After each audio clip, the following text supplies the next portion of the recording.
Bonjour, voici la manne du matin. Jean, chapitre 14, verset 23. C'est Jésus qui parle et il dit ceci. Si quelqu'un m'aime, il gardera ma parole et mon Père l'aimera. Nous viendrons à lui et nous ferons notre demeure chez lui. Quelle demeure? Autrefois, Dieu habitait.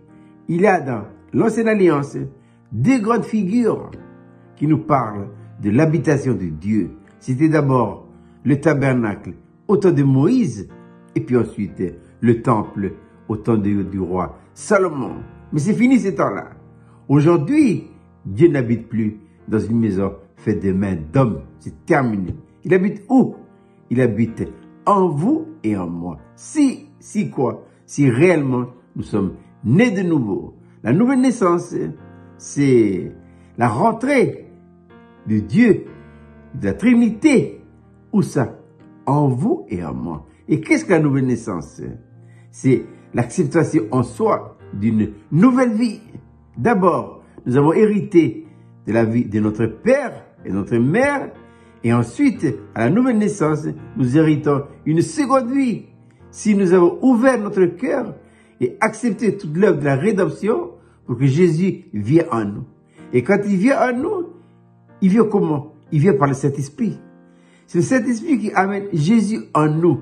Et nous retrouvons maintenant notre manne du matin. Voilà.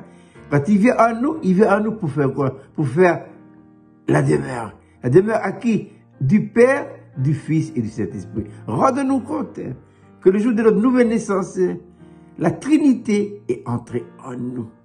Dieu le Père, Jésus-Christ le Fils et le Saint-Esprit, c'est le maître de l'univers qui rentre en vous et en moi pour faire leur demeure. Je pense au jour où le roi Salomon a fait la dédicace de ce merveilleux temple. Il a fait cette prière en disant, Seigneur, toi dont les cieux et les cieux ne peuvent contenir, et ce petit temple-là, qui est joli, très beau et grand, qui habite dedans. Maintenant, alors où je vous donne la vidéo, si nous sommes réellement nés de nouveau, rendez-nous compte, le créateur de l'univers, puisqu'il dit dans la manne du matin, nous viendrons en lui et nous ferons notre demeure chez lui. La Trinité entre en nous et fait en nous sa maison, sa demeure. Donc, il n'est pas un locataire, hein. Il est venu ici pour faire son habitation. Il veut habiter en nous. Ou plus précisément, dans notre esprit. C'est dans notre esprit que la Sainte Trinité vient habiter. Il vient habiter dans notre esprit, mais il est venu également pour occuper toute la maison. Il ne veut pas rester simplement cloîtré dans notre esprit, il veut occuper également notre âme et notre corps. Parce qu'il faut savoir que l'être humain, c'est un être tripartite, ayant un esprit, une âme et un corps. La Sainte Trinité venant en nous veut occuper toute la maison. Lorsque vous louez une maison, vous occupez toute la maison, ainsi que le parking et le jardin. Lorsque la Sainte Trinité rentre en nous, eh bien, c'est pour occuper toute la maison. Donc la maison ne nous appartient plus. C'est pourquoi l'apôtre Paul dira dans sa lettre aux Corinthiens, glorifiez Dieu dans votre esprit, âme et corps. Et pourquoi? Parce que vous ne vous appartenez plus à vous-même. Maintenant, nous appartenons à celui qui est venu habiter en nous. Et qui plus est, c'est pas n'importe qui. C'est le créateur de l'univers. Rendez-nous compte. Si nous savons que le président de la République vient visiter notre tribu, on va tout faire pour aménager de manière à ce qu'il soit bien reçu. Mais c'est rien le président de la République.